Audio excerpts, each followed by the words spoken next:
They say madness has a smell. I didn't believe it until that night in the catacombs beneath Black Abbey, when I stood before the altar carved from human bone, watching Brother Augustine peel the skin from his own face with trembling fingers, whispering prayers to something that shouldn't have a name. The thing he was praying to answered. And when it did, I understood that some pacts are written not in blood, but in the screaming absence of everything we call holy. I was the only one who walked out of that monastery, but I didn't walk out alone. Before we descend into the darkness together, I need you to do something for me.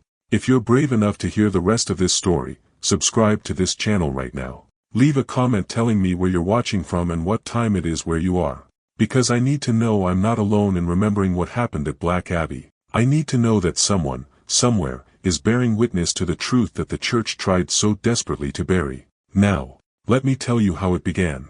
My name is Thomas Blackwell, and in the autumn of 1890, I was a journalist for the Boston Evening Record, a man who made his living exposing frauds and charlatans. I specialized in debunking spiritualists, faith healers, and anyone else who preyed upon the desperate and the grieving. I was good at my job because I believed in nothing except what I could see, touch, and prove. That certainty, that absolute conviction in the material world, was my greatest strength. It would become my greatest weakness. The letter arrived on a Tuesday morning in late October, delivered by a private courier who refused to meet my eyes.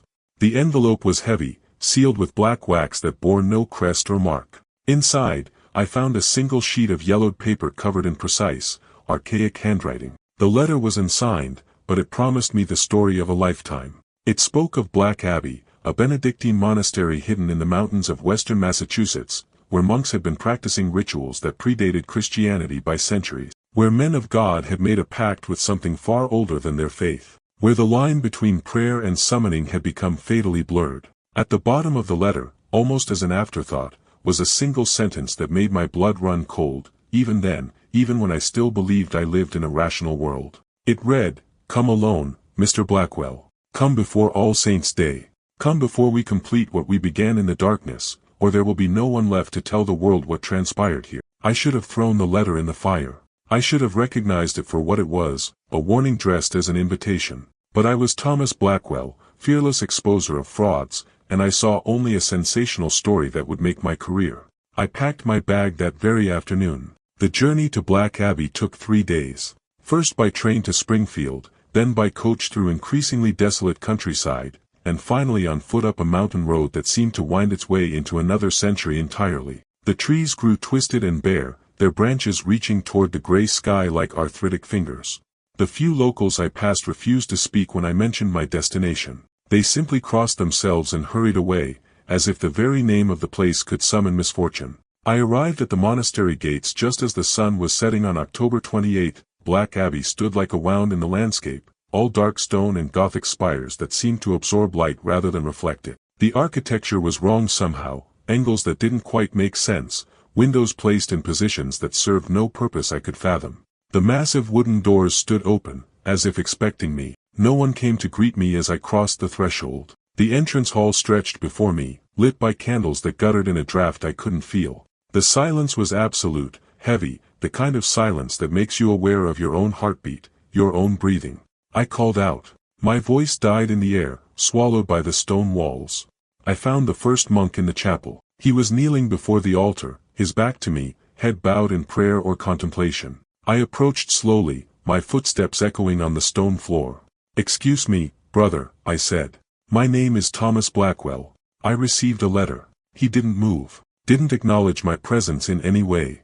I reached out to touch his shoulder, and that's when I realized something was terribly wrong. His robes were stiff, frozen in place.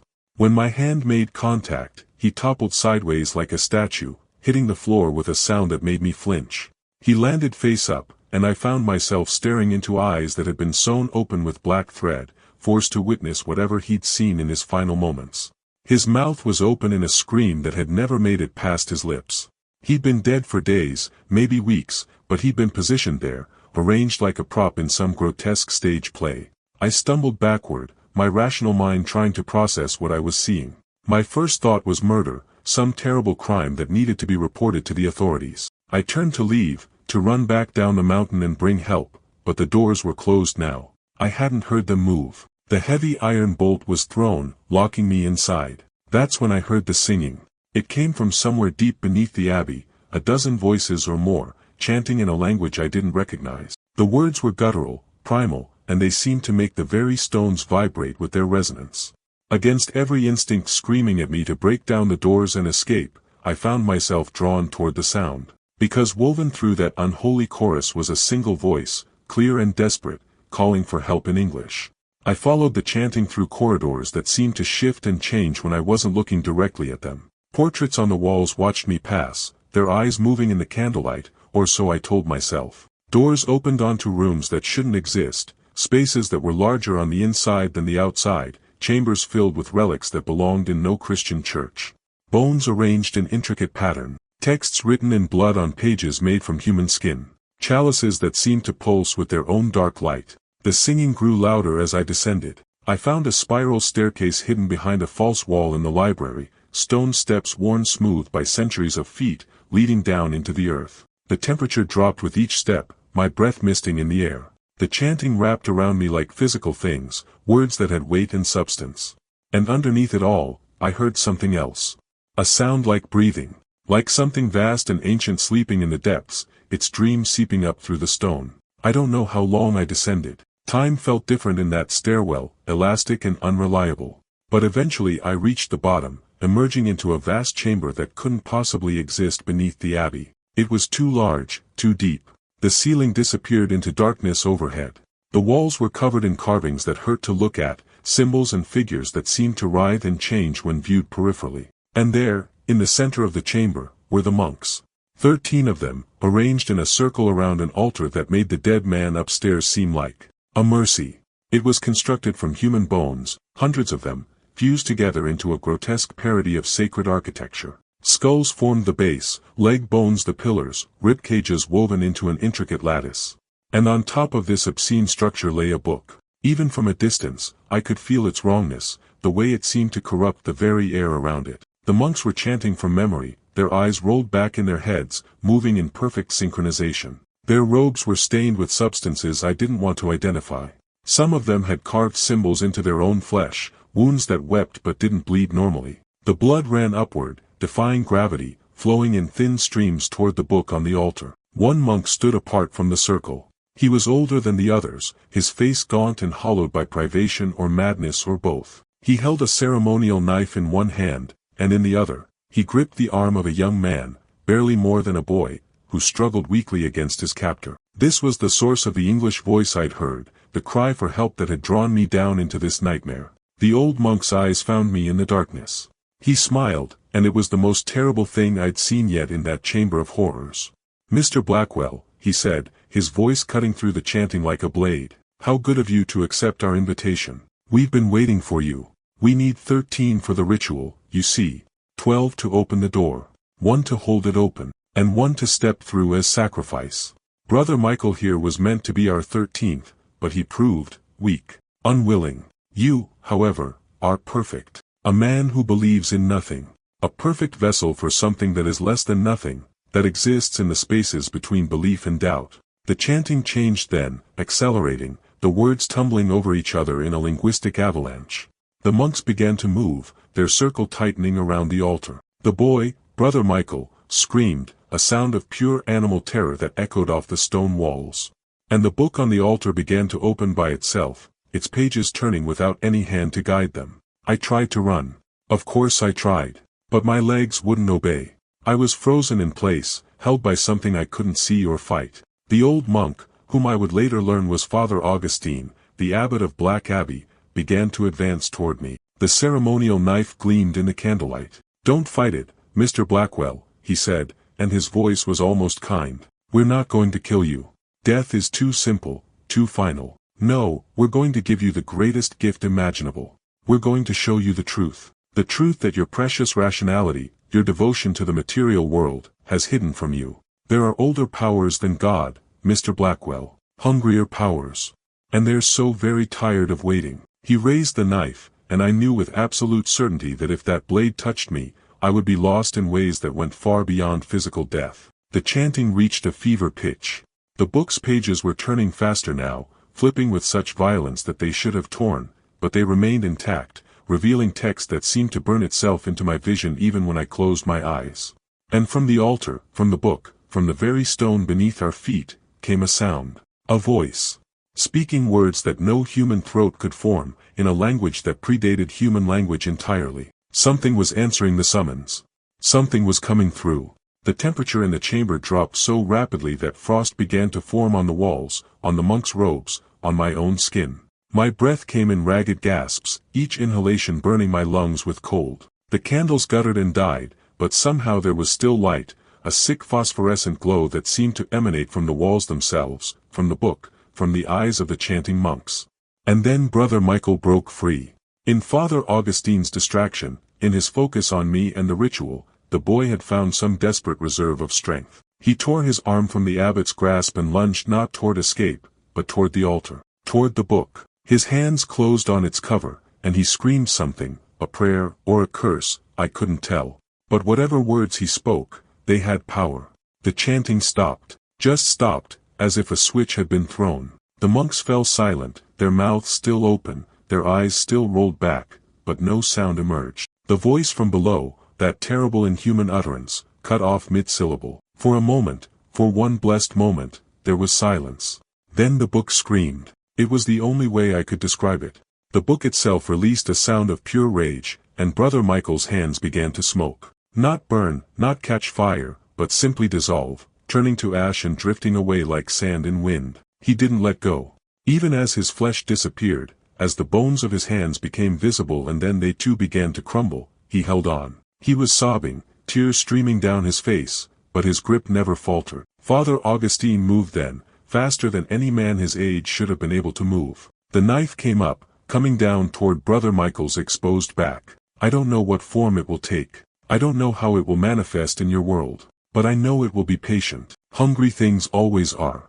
It waited beneath that monastery for centuries, feeding on the sacrifices those monks provided, growing stronger with each offering. Now, unleashed, it will take its time. It will work through dreams first, through the spaces between waking and sleeping where reality grows thin. It will find the vulnerable, the desperate, the ones already touched by darkness. And it will spread. Watch for the signs. Watch for people who wake with no memory of their dreams but with blood under their fingernails and dirt on their feet. Watch for the ones who start carving symbols into their flesh without knowing why, symbols that match the carvings that covered those chamber walls. Watch for gatherings that happen without anyone organizing them, people drawn to certain places at certain times by instincts they can't explain. And if you ever find yourself dreaming of a vast chamber beneath the earth, of an altar made of bones, of a book that writes itself in blood, wake up. Whatever you do, wake up. Don't let yourself see what's written on those pages. Don't let yourself hear the voice that speaks from the darkness below. Because once you hear it, once you truly hear it, you belong to it. You become part of its hunger, part of its spreading. I'm writing this final entry on October 30th, 1920. Tomorrow, I leave for the mountains. Tomorrow, I go to face what we unleashed 30 years ago. I'm not a religious man. I never have been, even after everything I witnessed. But tonight, for the first time in my life, I find myself praying. Not to God, precisely, but to whatever force in the universe opposes the thing that waits beneath Black Abbey's ruins. I'm praying for strength, for courage, for the wisdom to know what must be done when I arrive. And I'm praying that when my story is told, someone will believe it. Someone will understand. Someone will prepare for what's coming. Because it is coming. The hunger is patient, but it's also inevitable. And when it arrives in full, when it truly enters this world, I fear that all the faith and courage in creation won't be enough to stop it. May God, if He exists, have mercy on us all. May He forgive us for breaking the chains that bound this ancient evil. May He protect those who come after us from the consequences of our hubris. This is Thomas Blackwell, signing off. If you're reading this, I'm already dead. But my death won't be the end. It will only be the beginning. Remember Black Abbey. Remember what happened there. Remember what we unleashed. And whatever you do, don't dream of the bones. The morning of October 31st, 1920, arrived with an unseasonable cold. I packed my belongings, a journal, a lantern, matches, rope, and a revolver with 6 bullets. I didn't believe the gun would do any good against what I was going to face, but it provided a certain psychological comfort. And if things went as badly as I expected, it would give me a way out. A final escape from whatever torments awaited. The journey to the mountains was different this time. No mysterious letter guides, no sense of adventure or journalistic excitement. Just grim determination and the weight of 30 years of nightmares pressing down on my shoulders. I hired a car to take me as far as the roads would allow, then continued on foot up the same mountain path I descended 3 decades before, carrying a dying boy in my arms. The landscape had changed. Or perhaps I had changed, and saw it differently now. The trees seemed more twisted, more deliberate in their wrongness. The rocks arranged themselves in patterns that hurt to look at too closely, and there was a sound, almost imperceptible, like a vibration at the very edge of hearing. A frequency that made my teeth ache and my vision blur slightly at the edges. I reached the crater just before sunset, and what I found there stopped me in my tracks. They had rebuilt it. Not completely, not yet, but enough. Enough to make my blood run cold and my hands clench into fists. The sleepwalkers, dozens of them, maybe 100, were working in absolute silence, moving with synchronized precision that no conscious coordination could achieve. They were constructing the altar, gathering bones from God knows where, arranging them in that same grotesque architecture I remembered from 30 years ago. But it was worse now. So much worse. Because woven among the human bones were other things. Fresher things. I saw limbs that still had flesh clinging to them. I saw skulls that couldn't have been more than days old. These people, these sleepwalkers, they hadn't just been gathering old bones. They'd been creating new ones. And standing at the center of it all, directing the construction with gestures that were almost graceful, was a figure I recognized. Even after 30 years of transformation, even twisted and changed by the darkness he'd embraced, I knew him. Father Augustine. Or what remained of him. He'd survived the collapse somehow. Or perhaps survival was the wrong word. He'd persisted. Endured. Continued. His form was less human now than it had been that terrible night. His body had elongated, stretched, as if something was trying to reshape him from the inside out. His face was barely recognizable, features smoothed and distorted like melted wax. But his eyes, those terrible goat-like eyes, were the same. He saw me approaching. And he smiled, his mouth opening too wide, revealing too many teeth. "Mr. Blackwell," he said, his voice like gravel and broken glass. "I knew you'd come. I've seen you every night in the dreaming. You and I, we're bound together now. Bound by what we witnessed. By what we know." I raised the revolver, pointing it at his chest. My hand was steady. 3 decades of nightmares had burned away any fear I might have felt. There was only purpose now. Only the grim necessity of doing what needed to be done. "It ends tonight," I said. "Whatever you're building here, whatever you're trying to summon, I'm going to stop it." Augustine laughed, and the sound echoed strangely off the crater walls, multiplied and distorted. "Stop it? My dear Mr. Blackwell, you can't stop what's already inevitable. The altar is nearly complete. The book is reforming even as we speak. By midnight, the ritual will begin. By dawn, the door will open. And this time, there will be no interference. No brave boys with desperate prayers. No breaking of the pact. Because this time, there is no pact to break. This time, it simply comes through. Unbound. Unlimited. Hungry." The sleepwalkers continued their work, oblivious to our conversation. I watched a woman, middle-aged and ordinary-looking, carefully place a child's skull on the growing structure. Her face was blank, expressionless, but tears were streaming down her cheeks. Some part of her, buried deep, knew what she was doing. Knew and wept for it, even as her body continued the terrible work. "Why?" I asked. "Why help it? Why work to bring about the end of everything?" Augustine's expression, what remained of his expression, turned almost sad. "Because it's already here, Mr. Blackwell. It's been here since the moment Brother Michael burned that book. The binding didn't just contain it. It fed it. Gave it purpose. Gave it shape. When the binding broke, it didn't weaken the thing we'd kept imprisoned. It freed it to become what it truly was. Limitless. Formless. Everywhere and nowhere. These 30 years, it's been spreading, growing, touching minds in their dreams, preparing the world for its arrival. This ritual isn't a summoning. It's a coronation. A formal announcement of a conquest that's already complete. I pulled the trigger. The shot rang out across the crater, echoing like thunder. The bullet took Augustine in the chest, exactly where his heart should have been. He staggered back a step, looked down at the wound, then up at me. He was still smiling. "You never did understand," he said. "Dark fluid, not quite blood, oozed from the wound. We're past flesh now. Past the concerns of mortal bodies. I died in that collapse 30 years ago, Mr. Blackwell. What stands before you is just an echo, a memory, a dream given form by the thing that dreams beneath. I fired again, and again. Each bullet found its mark, punching holes through Augustine's corrupted form. He didn't fall, didn't even seem particularly bothered. The wounds wept that strange dark fluid, but he kept standing, kept smiling. When the revolver clicked empty, I threw it aside. Augustine shook his head slowly. Violence won't serve you here, he said. This isn't a battle that can be won with weapons. Brother Michael understood that. He knew the only way to fight something like this was with absolute faith, absolute conviction, absolute willingness to sacrifice everything. Can you do that, Mr. Blackwell? Can you believe strongly enough to make a difference?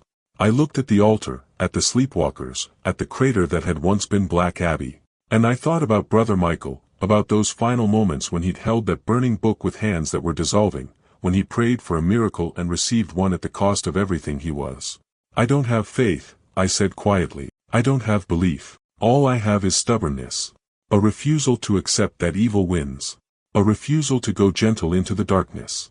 Will that be enough? Augustine considered this for a long moment. Perhaps, he said finally, perhaps that's its own kind of faith. A faith in nothing except the necessity of resistance. But you're alone, Mr. Blackwell. One old man. Against a force that's been preparing for this moment for 3 decades. What can you possibly hope to accomplish? I can bear witness, I said. And if I can't stop this, I can at least make sure someone knows it happened. Make sure the truth isn't buried with me. The truth, Augustine repeated, and now there was genuine sadness in his inhuman voice. Do you want to know the truth, Mr. Blackwell? The real truth that the church tried to hide, that those ancient monks discovered when they first built this place. There is no God, no devil, no grand cosmic struggle between good and evil. There's only hunger. Only the endless, patient hunger of things that existed before life and will exist after life ends. We're just food. Always have been. The only question is whether we let ourselves be consumed quickly or slowly. Whether we face the truth or hide from it behind comforting lies. Then I choose lies, I said. I choose to believe that one man can make a difference. That sacrifice matters. That the boy who burned your book 30 years ago didn't die for nothing. Call it delusion if you want. Call it the last desperate fantasy of a doomed species. But I choose to believe it anyway. I walked past Augustine, toward the altar. The sleepwalkers parted before me, their blank faces turning to track my movement but making no effort to stop me. I reached the structure of bones and looked up at it, this obscene architecture of death and suffering. It was nearly complete. Only the top remained unfinished, the place where the book would rest once it fully reformed. And I could see it happening. In the air above the altar, reality was bending, warping. Something was taking shape there, coalescing from nothing. Page by page, the book was being rewritten by invisible hands, its terrible knowledge transcribed again from the dreams of those who'd read it before. I placed my hands on the altar. The bones were cold, far colder than they should have been. The cold burned like fire, like touching dry ice. I held on anyway. I don't know if you're listening, I said, speaking to whatever might be out there, whatever force in the universe might care about the fate of one old man in a world full of sleepwalkers. I don't know if you exist. I've spent my whole life believing you don't. But if you're there, if there's any power that opposes this darkness, I'm asking for help. I'm asking for a miracle. And I'm offering the same price that Brother Michael offered. My life. My soul. Whatever I have that's worth trading. Just stop this. Please. Just stop this. Nothing happened. Of course nothing happened. The universe doesn't work that way. Prayers don't get answered by cosmic intervention. Miracles don't occur just because we need them. But as I stood there with my hands on that altar of bones, something did change. Not in the world around me, but in me. A clarity descended, cold and sharp and absolute. I understood what I had to do. What I'd always had to do, from the moment I read that first anonymous letter 30 years ago. The altar was the anchor. The focal point. The place where the boundary between their world and ours grew thin enough for something to pass through. Brother Michael had destroyed the book, but the altar remained, buried under rubble but not destroyed. And as long as it existed, as long as there was a place for that hunger to attach itself to reality, it could rebuild, could reconstitute, could return. The altar had to be destroyed, not just damaged, not just scattered, completely and utterly unmade, down to the atomic level. The kind of destruction that only catastrophic force could achieve. I thought about the revolver I'd thrown aside. 6 bullets, all spent on a target that bullets couldn't harm. But I'd brought something else with me, hadn't I? Something I'd carried up the mountain in my pack, almost without thinking about it. Not for use as a weapon, but just, to have. To remind myself that light still existed in the world, even in dark places. My lantern, filled with kerosene, highly flammable kerosene. I released the altar and turned back to where I'd dropped my pack. Augustine watched me with his 2 wide eyes, curious now. The sleepwalkers continued their work, adding the final bones to the structure, preparing it for its terrible purpose. I found the lantern and held it up, feeling its weight. "You're wrong," I said to Augustine. "About all of it. There is something more than hunger. There's defiance. There's the human capacity to say no even in the face of inevitable defeat. To choose how we fall, if we must fall. That matters. It has to matter." Augustine's expression shifted, understanding dawning. "You can't," he said, and for the first time, there was urgency in his voice. "Mr. Blackwell, you don't understand what you're doing. If you destroy the altar now, in the middle of the reconstruction, while the book is half-formed, you'll create a vacuum, a rupture. Instead of a controlled opening, it will be a tear, a wound in reality that nothing can close. You'll doom the world far more surely than letting the ritual complete." "You're lying," I said, but I wasn't sure. I wasn't sure of anything anymore. "I'm not," Augustine insisted, taking a step toward me. The sleepwalkers had stopped working now, all of them turning to face me. 100 blank faces, 100 sets of dead eyes. "The ritual is containment, Mr. Blackwell. Just like it always was. Just like the monks always intended. The only difference is that we've accepted what we're containing. We've stopped pretending it's a battle we can win. We've made peace with the hunger. Learned to coexist with it. But if you interrupt the process now, if you break the forming connection, the consequences will be catastrophic." I looked at the lantern in my hands. I looked at the altar. I looked at Augustine's distorted face, trying to read truth or lies in those inhuman features. "How do I know you're telling the truth?" I asked. "You don't," Augustine admitted. "You can't. That's the nature of faith, isn't it? Choosing to believe something without proof, without certainty. I'm asking you to have faith in me, Mr. Blackwell. Faith that even after everything that's happened, even transformed as I am, I still want what's best for humanity. That I'm still trying, in my own twisted way, to protect the world from something it can't survive." I wanted to believe him. Some part of me, the part that still remembered the rational journalist I'd once been, recognized the logic in what he was saying. Destroying something in mid-formation could indeed have unpredictable consequences. Could make things worse instead of better. But then I remembered Brother Michael. Remembered the boy who'd been willing to sacrifice everything, who'd burned the book even knowing it might doom them all, because some things were worse than death. Some prices were too high to pay, even for survival. "I choose to believe you're wrong," I said quietly. "I choose to believe that resistance matters. That fighting is better than accepting. That we get to choose how our story ends." I smashed the lantern against the base of the altar. Glass shattered. Kerosene splashed across the bones, soaking into the cracks and crevices. The smell was sharp and chemical in the cold night air. Augustine screamed, a sound that started human and became something else entirely. The sleepwalkers rushed toward me, moving with sudden terrible speed, their blank faces contorting into expressions of rage and desperation. But they were too slow. I'd already struck the match. The flames spread faster than I'd expected, racing across the kerosene-soaked bones with hungry eagerness. The altar erupted into fire, proper fire this time, red and orange and hot, not the cold white flames that had consumed the book 30 years ago. Heat washed over me, singeing my eyebrows, making my eyes water. The half-formed book above the altar began to scream. The pages that had already materialized curled and blackened. The invisible hands that had been writing it recoiled, pulling back through whatever dimensional barrier separated their realm from ours. And the altar, the physical anchor that had stood in this place for centuries, began to collapse. But something was wrong. Augustine had been telling the truth after all. As the altar fell apart, as the bones crumbled to ash, reality itself began to tear. I could see it happening, a spreading crack in the air, a wound in the fabric of existence that revealed darkness beyond darkness. Not the darkness of night or shadow, but the darkness of absolute nothing. The darkness of spaces between atoms. The darkness of entropy and void. And through that wound came the hunger. Not slowly. Not carefully. All at once, a flood of wrongness pouring into the world like water through a shattered dam. It had form and no form. It had presence and no presence. It was everything and nothing, and it was so vast that my mind simply couldn't process it. I looked at it and saw 1,000 different things simultaneously, none of them making sense, all of them terrifying. The sleepwalkers collapsed, all at once, like puppets with cut strings. They hit the ground and didn't move, their connection to whatever had been controlling them severed by the catastrophic rupture. Augustine fell too, his transformed body reverting, shrinking, becoming something small and pathetic and very, very dead. And I stood in the center of it all, watching reality tear itself apart, understanding too late that Augustine had been right. That I doomed the world far more surely than any ritual could have. That my defiance, my stubborn refusal to accept compromise, had brought about the exact catastrophe I'd been trying to prevent. The wound was spreading. I could see it eating away at the edges of the crater, dissolving stone and earth and reality itself. In minutes, maybe seconds, it would reach beyond this place. Would spread across the mountain, across the state, across the world. Would consume everything, everyone, turning the entire planet into that absolute nothing. Unless someone closed it.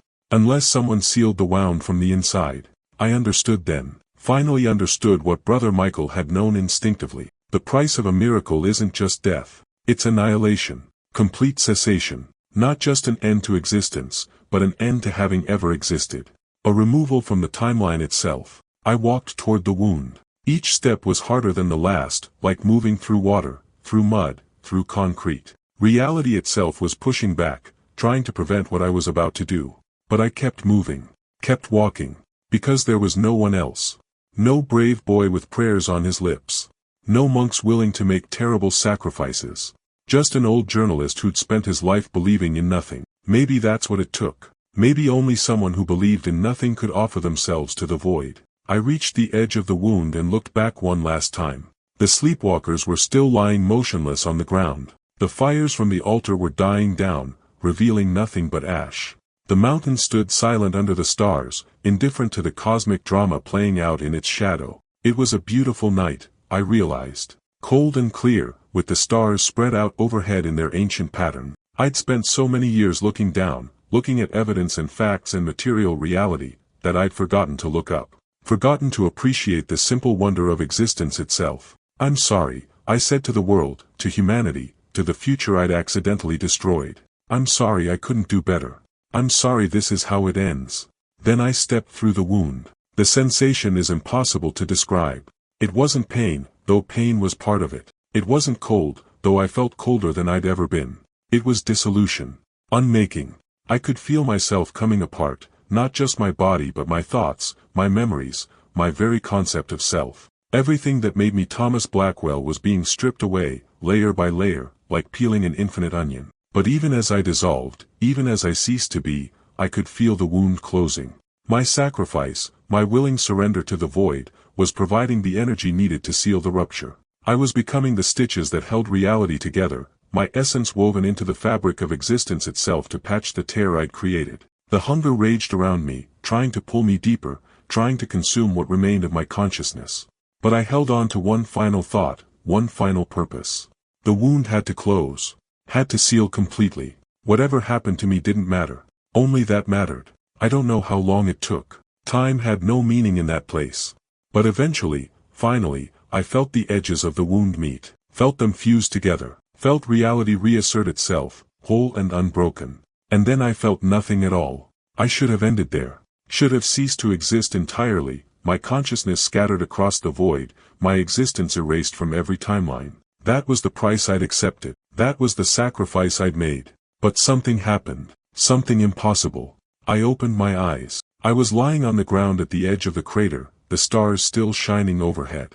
My body ached in 1,000 places.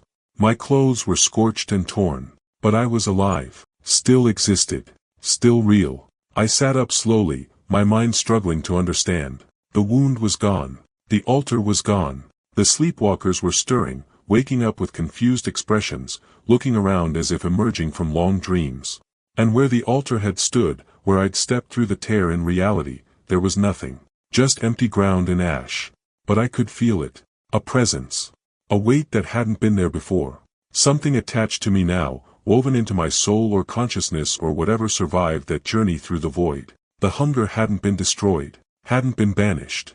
It had been contained, bound, locked inside the one vessel that had willingly accepted it, me. I was the new pact, the new binding. The thing that had required rituals and altars and sacrifices every 33 years was now chained to a single human life. My life. As long as I lived, it would be contained. As long as I remained strong, remained myself, it would be imprisoned. But the moment I died, the moment my will faltered, the moment I let it in, it would be free again. And this time, there would be no stopping it. I staggered to my feet and began the long walk down the mountain. The sleepwalkers watched me go with confused expressions, not understanding what had happened, why they were there. By the time they found their way back to civilization, they would have rationalized the entire experience. Blamed it on temporary madness, on mass hysteria, on anything except the truth. I returned to Boston, to my life, to my work. But everything was different now. I could feel it inside me, patient and eternal, waiting, watching my thoughts, learning from my memories, growing stronger day by day as I grew older and weaker. It whispers to me sometimes. In quiet moments, in the space between sleeping and waking, it shows me things. Truths about the nature of reality that no human should know. It offers me deals. My willing cooperation in exchange for power, for eternal life, for anything I might desire. I refuse. Every day, every hour, I refuse. I keep it locked away through sheer stubbornness, through that same refusal to accept the inevitable that led me to destroy the altar in the first place.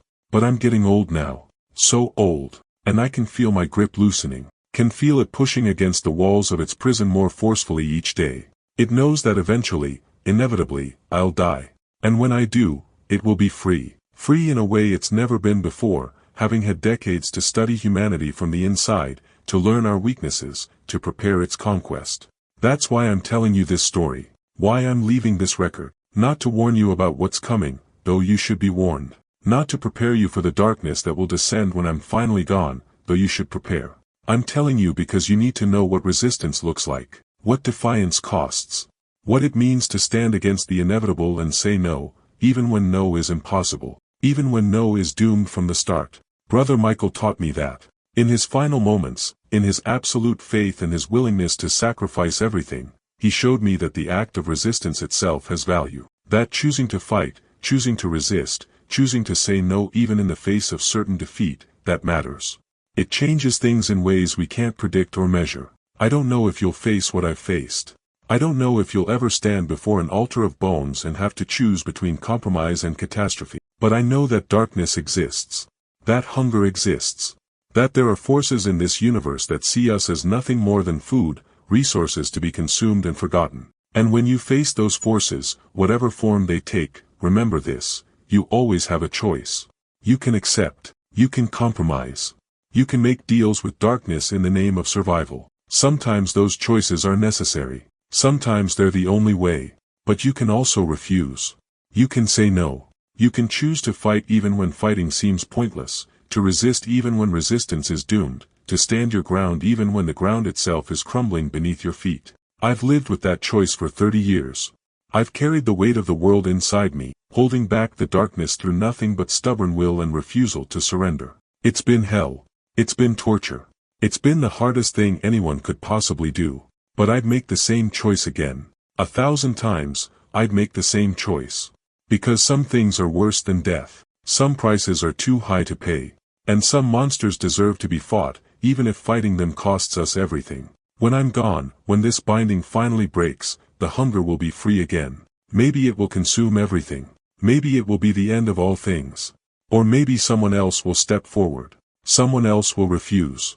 Someone else will make the sacrifice and become the new prison, the new pact, the new binding. I hope they do.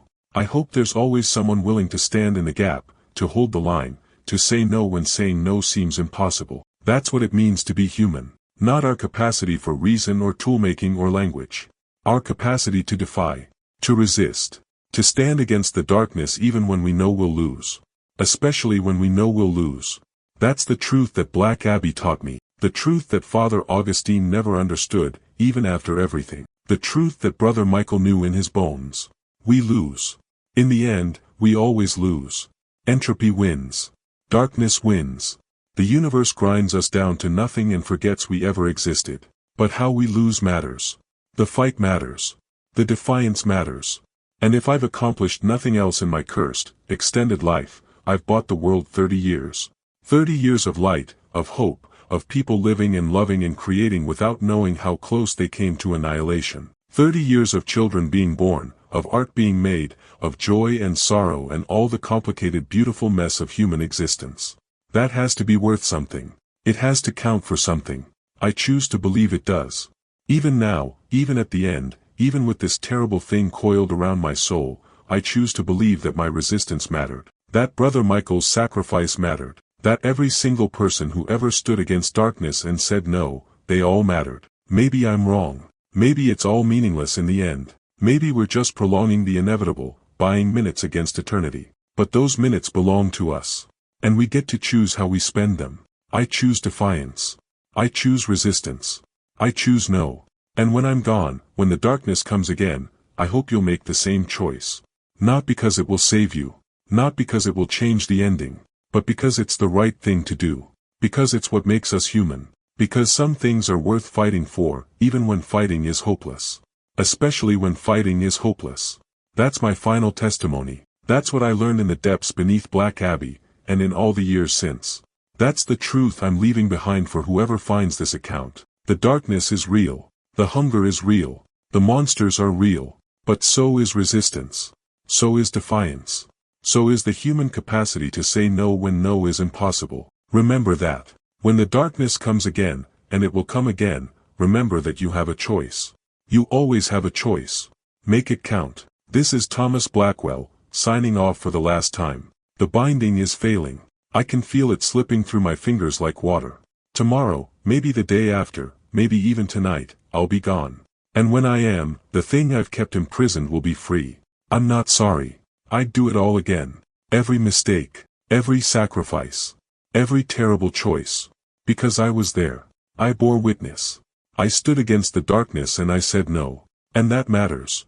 God, if you exist, if you're listening, protect them. Protect the ones who come after. Protect the world from what I couldn't stop. And if you don't exist, if there's nothing out there but the cold mathematics of an indifferent universe, then I'm speaking to that future humanity, the ones who'll face what I faced. Be strong. Be brave. Be stubborn. Say no. And whatever you do, don't dream of the bones. Broke the spell holding me in place. Maybe it was the boy's courage. Maybe it was simple human decency finally overriding my terror. But I found I could move again, and I threw myself forward, crashing into Augustine before the blade could fall. We hit the ground hard, the knife skittering away across the stone floor. The old man was stronger than he looked, wiry and desperate. His hands found my throat, squeezing, and his face was inches from mine. Up close, I could see that his eyes were wrong.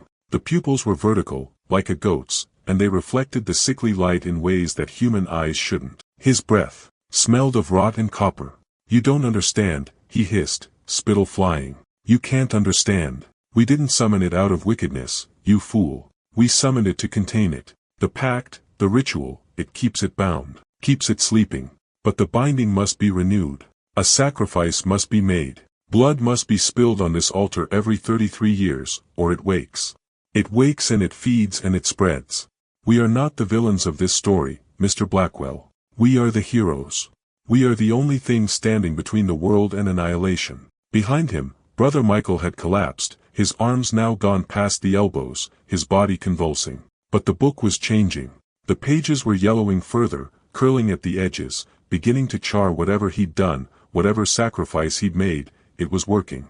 The book was dying. Then let it wake, I managed to gasp out, my vision darkening from lack of oxygen. Let it wake rather than feed it another innocent life. Some prices are too high to pay, even for the world. Augustine's grip loosened slightly. For a moment, I saw something human flicker in those inhuman eyes. Doubt. Regret. Then his expression hardened. You speak from ignorance. You have no idea what you're condemning us all to. He released my throat and lunged for the knife. I tried to stop him, but I was too slow, too weak from oxygen deprivation. His fingers closed around the handle. He spun toward Brother Michael, raising the blade high. The boy looked up at him with eyes that had already accepted death, that had made peace with it. The knife came down. And then something impossible happened. Something that shattered every law of physics I'd ever known. The blade stopped in midair, frozen as if caught in amber. Augustine's face contorted with effort, veins standing out in his neck, but he couldn't move the weapon another inch. Around us, the monks began to convulse, their bodies jerking in violent spasms. Blood poured from their noses, their ears, their eyes. Brother Michael spoke, his voice weak but clear. I asked God for a miracle. I told him I'd trade my life for it. He answered. The boy smiled, and it was beautiful, serene. It's burning, Father Augustine. The book is burning. Your unholy bargain is ending. And it was. Flames, pure white flames that gave off no heat, erupted from the book's pages. They consumed the text, the binding, the very substance of the tome. The altar of bones beneath it began to crumble, collapsing in on itself. The carvings on the walls started to crack and peel, flaking away like old paint. Augustine howled, a sound of loss and rage that was barely human. He dropped the knife and ran to the altar, trying to save the book, to smother the flames with his bare hands. But the fire spread to him, those cold white flames wrapping around his arms, his chest, his face. He didn't burn. That would have been a mercy. Instead, he began to change. His skin turned gray, then black, hardening into something like stone. His fingers elongated, nails becoming claws. His spine curved, forcing him into a crouch. His mouth opened wider than any human mouth should, revealing too many teeth, all of them sharp. The monks around us were undergoing similar transformations. Whatever they'd invited into themselves with their rituals, whatever piece of that ancient hunger they'd accepted into their souls, it was consuming them from the inside out. They were becoming something else. Something that had never been meant to walk in the world of light and air. I grabbed Brother Michael, what was left of him, and ran. Behind us, the chamber was collapsing, the stones falling away into some vast darkness beneath. The transformed monks, if they could still be called monks, pursued us up the spiral stairs. I could hear them, scuttling up the stone like insects, their claws scratching, their ruined voices calling out in that language that hurt to hear. Brother Michael was dying. I could feel him fading as I carried him, his breathing shallow and rapid, his body cold in my arms. The others, he whispered. In the cells. The ones who refused. You have to free them. There isn't time, I said, taking the stairs two at a time, my lungs burning. Below us, the sounds of pursuit were getting closer. Make time, he insisted. Please. Don't let us all die here. Don't let this place take everyone. I wanted to refuse. Every survival instinct I had was screaming at me to get out, to save myself. But I'd already crossed too many lines tonight. I'd already seen too much of what happened when good men made terrible choices in the name of the greater good. So when we reached the library level, I turned away from the exit and toward the cells. The monastery's residential wing was a maze of narrow corridors and locked doors. Brother Michael directed me with increasing difficulty, his voice fading to a whisper. Behind us, the sound of our pursuers had ceased, which somehow made it worse. Silence meant they could be anywhere. Silence meant they could be right behind us, and we wouldn't know until it was too late. We found the first cell at the end of a hallway lined with icons that had been defaced, their faces scratched away. The door was barred from the outside, a massive oak beam laid across iron brackets. I set Brother Michael down as gently as I could and lifted the beam. It was heavier than it looked, and my hands were shaking from adrenaline and exhaustion. The beam clattered to the floor with a sound that echoed like a gunshot. Inside the cell, I found 3 monks. They were alive but barely, emaciated and hollow-eyed, their robes hanging off their skeletal frames. They stared at me with a mixture of hope and terror, as if they couldn't quite believe rescue had come, as if they feared I was just another hallucination sent to torment them. Can you walk? I asked. The oldest of them nodded slowly. What's happening? We heard such terrible sounds. The ritual went wrong, I said, which was both true and inadequate. The Abbey is coming down. We need to leave. Now. I helped them to their feet and collected Brother Michael again. The boy was unconscious now, his breathing so shallow I had to press my ear to his chest to confirm he still lived. The freed monks gathered around us, and we moved as quickly as we could toward the main entrance. We didn't make it far before we encountered the first of the transformed brothers.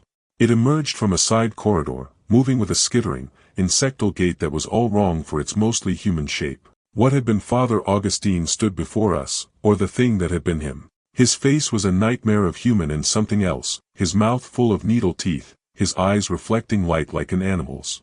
The robes had fused with his skin, becoming part of his twisted new form. "The pact is broken," it said, and Augustine's voice was there underneath, but distorted, layered with sounds that made my teeth ache. "Do you understand what you've done? We kept it contained. We kept it sleeping. Now it wakes, and it's hungry. So hungry. And we are its first feast. Its servants. Its mouth in the world." One of the freed monks began to pray, his voice shaking but steady. The Augustine thing flinched at the words, its head snapping to the side like a bird's. "Your prayers mean nothing here," it hissed. "This place belongs to older things now. Things that were worshipped before your God had a name." I looked around desperately for a weapon, for anything I could use to defend us. My hand closed on an iron candlestick mounted on the wall. I wrenched it free and held it before me like a club. It felt pathetically inadequate against what we faced, but it was something. It was better than nothing. The thing that had been Augustine laughed, a sound like breaking glass. "Do you think to fight us, Mr. Blackwell? You, who believes in nothing. You have no faith to protect you. No certainty to shield you. You are empty. Perfect prey." It lunged forward with impossible speed. I swung the candlestick, more instinct than aim, and somehow connected with its skull. The impact sent shockwaves up my arm, like striking stone. The creature staggered but didn't fall. Dark fluid, not quite blood, oozed from the wound. It hissed and withdrew, circling us like a predator. "Run," I said to the others. "Get to the main entrance. I'll hold it here." "You'll die," one of the monks said. "Then I'll die," I replied. "But you'll live. Go. Now." They went, carrying Brother Michael between them, their footsteps echoing as they fled down the corridor. The Augustine thing watched them go, then turned its attention fully to me. We stood in the flickering candlelight, predator and prey, and I understood with absolute clarity that I was going to die in this place. That I would never see the sun again, never feel clean air in my lungs, never return to the rational world I'd left behind. But at least those others might escape. At least some good might come from this nightmare. The creature attacked again, and this time I wasn't fast enough. Its claws raked across my chest, shredding my shirt and the flesh beneath. Pain, white-hot and immediate, flooded through me. I fell backward, hitting the wall hard enough to drive the air from my lungs. The candlestick fell from my nerveless fingers, clanging uselessly on the stone floor. Augustine's face loomed over me, that terrible fusion of human and other. "I could make you like us," it whispered. "I could give you the gift. You would live forever, Mr. Blackwell. Forever in service to the hunger. Would you like that? Would you like to transcend your pathetic mortality?" I spat in its face. "Go to hell." It reared back, preparing for the killing blow. And then something miraculous happened. The freed monks returned. They hadn't run to safety as I'd commanded. Instead, they'd circled back, armed with whatever they could find. Candelabras, wooden crosses, even pieces of broken furniture. And they were singing, their voices raised in a hymn I didn't recognize, ancient words in Latin that seemed to pain the creature. The Augustine thing shrieked and recoiled. The monks pressed forward, still singing, their makeshift weapons raised. They struck at it, driving it back, forcing it away from me. I watched in amazement as their faith, their absolute conviction, became a weapon more powerful than any blade. One of the monks, the oldest, pulled me to my feet. "Come," he said. "We leave together, or not at all." We ran then, all of us, through corridors that were literally coming apart at the seams. Stones were falling from the ceiling, mortar crumbling to dust. The very foundations of Black Abbey were failing, as if the structure itself had been held together by the dark ritual, and with the ritual broken, physics was finally reasserting itself. More of the transformed monks emerged from doorways and side passages, but the freed brothers held them at bay with their prayers and their weapon. I'd never believed in the power of faith, but I was witnessing it firsthand. Whatever those creatures had become, they couldn't stand against genuine devotion, against belief that asked for nothing and offered everything. We reached the main entrance to find the doors still barred. Behind us, the pursuing creatures were closing in, their numbers growing. I could hear more of them emerging from the depths, drawn by the sounds of conflict. We had minutes at most before we were overwhelmed. The monks began to sing louder, their hymn rising to a crescendo as they formed a defensive line between me and the creatures. "Open the doors," the oldest monk shouted at me. "We'll hold them. Get Brother Michael out. Tell the world what happened here. Bear witness." I wanted to protest, to insist we all leave together, but there was no time. I ran to the doors and threw back the bolt, putting my shoulder against the heavy wood and pushing with every ounce of strength I had left. The door opened inch by grudging inch, hinges screaming from decades of disuse. Behind me, the battle raged. The monks' singing never faltered, even as the creatures tore into them. Even as their blood flowed and their bodies fell. They gave their lives buying me the seconds I needed, and I will carry the weight of that sacrifice until my dying day. The door finally opened wide enough for me to slip through. I grabbed Brother Michael and pulled him out into the night air. The cold hit me like a physical blow after the oppressive heat of the Abbey's interior. I dragged the boy away from the entrance, away from the sounds of slaughter behind us. And then I turned back, because I'm a fool and I couldn't just leave those men to die alone. I watched through the open door as the last of the freed monks fell, his song ending mid-verse. The creatures poured through the entrance, spilling out into the night like a dark tide. They saw me. They saw Brother Michael. And they began to advance. I picked up a rock, then another, throwing them with no hope of causing harm but unable to simply surrender. The creatures kept coming, their inhuman faces twisted into expressions of hunger and rage. I positioned myself over Brother Michael's unconscious form, ready to die protecting him if that's what it came to. Then the Abbey bell began to ring. I don't know who rang it. All the monks were dead or transformed. But the sound pealed out across the mountain, loud and clear and pure. And at its sound, the creatures stopped. They turned back toward the Abbey, their movements suddenly uncertain. The bell kept ringing, each toll seeming to cause them physical pain. Something was wrong with the structure. I could see it even from outside. The stones were glowing, that same sick phosphorescent light I'd seen in the depths, but brighter now. Cracks were spreading across the walls, light bleeding through them. The bell tolled faster, more insistently, and the creatures fled back inside, as if compelled by some force they couldn't resist. The last one, the Augustine thing, paused at the threshold. It looked back at me with eyes that held just a flicker of the man he'd been.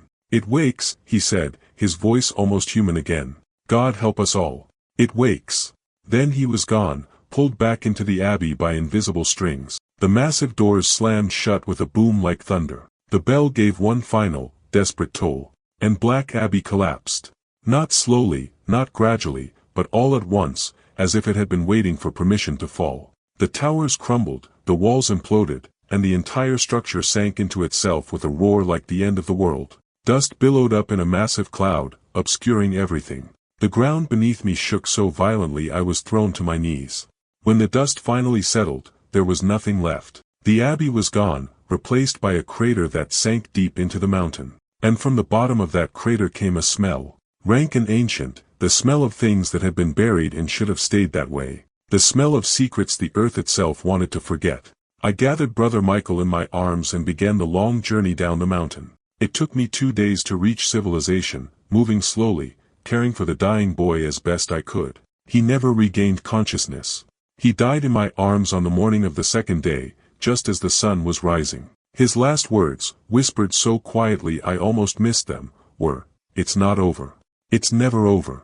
The pact was broken, but the thing it bound, it's still there. Still waiting. Still hungry. I reported what happened to the authorities, of course.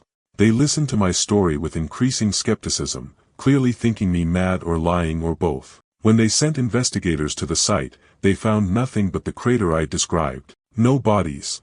No artifacts. No evidence that Black Abbey had ever existed. The locals in the nearby towns claimed to have never heard of such a place, though I'd gotten directions from them just days before. The Boston Evening Record ran a small story about a monastery that collapsed in a geological event, killing all the residents. My name wasn't mentioned. My account was never published. When I tried to write it myself, to tell the world what I'd witnessed, my editors killed the story. Too sensational, they said. Too unbelievable. It would damage the paper's credibility. So I let it go. Or I tried to. I went back to my life, to my career, to my comfortable disbelief in anything beyond the material world. But that lasted less than a year. Because the dreams started. Not my dreams. I don't dream anymore. I can't. Something was taken from me in those depths, some capacity for the subconscious. No, these were someone else's dreams. Something else's dreams. Each night, I would close my eyes and find myself standing in that vast chamber beneath the Abbey, watching the altar of bones rebuild itself piece by piece. Watching the book reassemble from ash. Hearing that terrible voice speaking words that no human should comprehend. And I wasn't alone in these visions. Others were there too, dozens of them, hundreds. People I'd never met, from all across the country, all drawn to that place in their sleep, all witnessing the same slow reconstruction, the same patient gathering of power. The pact was broken, yes. The binding was undone, but the thing that had been bound was still there, still hungry, still growing stronger. It's been 30 years now since Black Abbey fell, 30 years of watching in my dreams as that altar slowly, inexorably, rebuilds itself. 30 years of seeing more and more people appear in those visions, drawn by a call they don't understand. They're gathering. In my dreams, I see them converging on that crater in the mountains, drawn by an instinct older than reason. They're going to rebuild it. The Abbey, the altar, everything. They don't know why they're compelled to do it, but they are. Because Father Augustine was right about one thing. The ritual wasn't about worship. It was about containment. About keeping something imprisoned that should never be free. And now that prison is broken, and the thing inside is working to break free completely. It's using dreams. It's using people. It's building itself a new gateway into the world, one sleepwalker at a time. I'm getting old now. My hands shake when I write. My eyes fail in the dim light. But I had to tell this story. I had to leave a record, even if no one believes it. Because soon, very soon, that reconstruction will be complete. The altar will stand again. The book will open. And this time, there will be no brave boy to burn it. No monks to maintain the binding through blood and sacrifice. This time, it will wake fully. And when it does, the world will learn what those monks learned too late. That some things should never be summoned. Some doors should never be opened. Some prices are too high to pay, even to keep the darkness at bay. Last week, I received a letter. Another anonymous letter, like the one that started all of this. Same yellowed paper, same archaic handwriting. It contained only a date, November 1st, 1920. All Saints' Day. 30 years to the day since Brother Michael burned the book. The letter said nothing else, but it didn't need to. I know what it means. They're completing the ritual. The sleepwalkers, the ones drawn by dreams they don't understand, they're gathering at the crater. They're bringing bones. They're bringing blood. They're bringing belief, twisted and corrupted by something that speaks in their sleep. And on All Saints' Day, they'll open the door again. Only this time, there will be no containment, no binding, just release. I'm going back. Of course I'm going back. An old man with shaking hands and failing eyes, going to face something that broke the minds of men far stronger than I. I'm going because I have to. Because I was there when it started. Because Brother Michael gave his life to stop it, and I owe him everything. Because if there's even the smallest chance I can prevent what's coming, I have to try.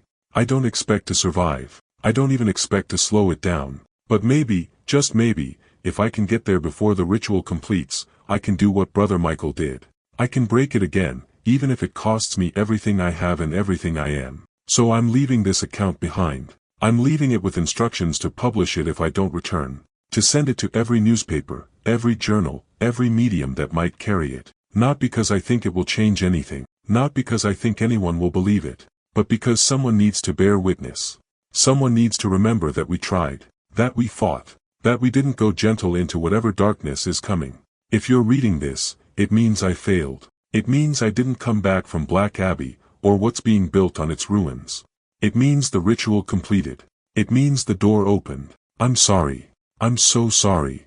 I should have burned that first letter. I should have never gone to that cursed place. I should have found a way to stop this before it started. But I didn't. And now it's too late. Now you live in a world where the thing beneath Black Abbey has woken up.